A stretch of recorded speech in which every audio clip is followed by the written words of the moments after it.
Hello again, everyone. It's Brandy from Brandy Gale Health and Fitness, and I wanted to come live and talk to you tonight on part 6 of my garden series. So tonight I wanted to talk to you about when to plant your garden and also how to maintain it. So those, of course, are two important things. You probably already know that we've discussed already. Planting methods, what kinds of beds to use, how to prepare your soil, and so now we're ready to talk about actually planting the plants and how to maintain the garden. So, sorry, that angle's kind of really bad. So when you plant your plants, it kind of really depends on the area that you're in and the frost zone that you're in. I live in the Midwest, so my planting season is mid-March to May, and I'm actually kind of probably a little bit late in getting mine in the ground. A lot of people, I think, have had theirs done, but we've had some funky weather. Like, we had a really, really nice day in the middle of March, and then, like, it got cold and crappy for another month, and then it, like, got better, and then it got cold again, and so it's just been really weird weather. So I actually had my bed all cleaned up and ready to plant, and then we had that weird weather, and now it's full of weeds, so I have to go out and weed it again, and I plan on getting that done on Monday and getting everything in the ground. I do have my plants purchased, but I just don't have them in the ground yet. So anyways, in the Midwest, like I said, planting season is mid-March to mid-May. Of course, some of your plants take longer to produce, and so there's a maturity date on your packages, and it will tell you how many days it takes to produce. So the longer it takes to mature, the earlier you want to plant it. I have a graphic that I will be posting in my blog post with this video, so keep an eye out for that. And it kind of gives you an idea of when to plant what items by specific type. So it's a really helpful graphic. Sorry, just taking a look at my notes here real quick. Of course, if you're going to plant seeds inside, then you need to go ahead and you can do that in January, February, get them planted and started growing, so then they're ready to transplant in March. Then the next thing I wanted to talk about is maintaining your garden. So of course, once you get everything planted, you of course have to make sure it's all stays watered, and you keep on top of the weeds, because the weeds will grow super quick if you're not on top of them.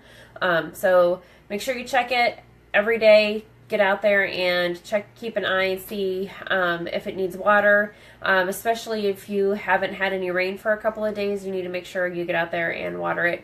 If you stick your finger into the soil, you don't want to do just the top layer, because that's not going to give you real measure as to how far deep in. So if you want to stick it through to like your first knuckle or your middle knuckle on your finger and see if the soil feels damp or if it's dry. And of course, if you can't even get your finger into the dirt, then it's really too dry and you need to water. So that's just a simple rule of thumb to kind of follow if you're not sure of when to water. And then, of course, weeding. Like I said, as soon as you see something, you should probably get it out there and get it weeded. I always use have a shovel with me, or a hand rake, just to kind of get underneath and help pull that whole root out, because if you just grab a hold of what's above the surface and pull, sometimes those roots stay in, and then it's just going to keep regrowing in that same spot. So I use my hand trowel and just kind of dig underneath of there and pull on it. The weeds come out a lot easier when it's wet, so after you water, or after it's rained, would be a good time to get out there and weed. But like I said, they grow super fast, so if you're not on top of them, they multiply before you know it. So keeping on top of that is something that's really important.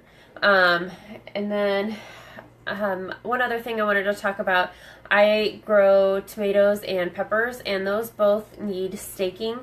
You can use tomato cages, or if you have a whole row of plants that need caging, you can put a stake at each end of the row and use some twine and go around one plant and crisscross it. You don't want to wrap it around the plant, you just want to crisscross it. And then you go around the next plant and you crisscross it, and you go around the next one. So it's not tight on the plant, You don't want to constrict it from, you don't want to wrap it around the plant so that it's like keeping it from being able to grow. You just want to loosely keep it together, and then you want to make sure it's tied tight at both ends so there's not a lot of slack on there, so it will continue to go straight up. But like I said, you don't want to tie it around the stem or the stem of the plant, because then it's going to prevent it from being able to grow. And then another method is, of course, if you just have a couple of plants, then you can put a stake in next to the plant and loosely tie it with a piece of twine. You want to make sure it's loose so that it has enough room so that it has enough give so that it can continue to grow. If you tie it too tight next to the stake, then it can't move. So, or if there's leaves growing out from the stem underneath of where it's staked to, then it grows up and you can't move that twine, and those leaves can't get up underneath of that twine either. So I also have a graphic showing this weaving method. It's called the Florida Weave. So I have a method showing that, and that graphic will be posted on my website as well as the website that I found that on. It had a lot of tips on staking up tomato plants that I found pretty helpful. So I wanted to share that with you so that you have some more resources to use when you are doing your garden. So that's all I really had for you tonight. Thank you for joining me. I appreciate it. And tomorrow I will talk about harvesting your garden. So that's the fun part, right? That's the whole reason we've gone through all of this work and this whole growing season, is to be able to harvest our gardens. So I will talk to you about that tomorrow. See you then. Bye.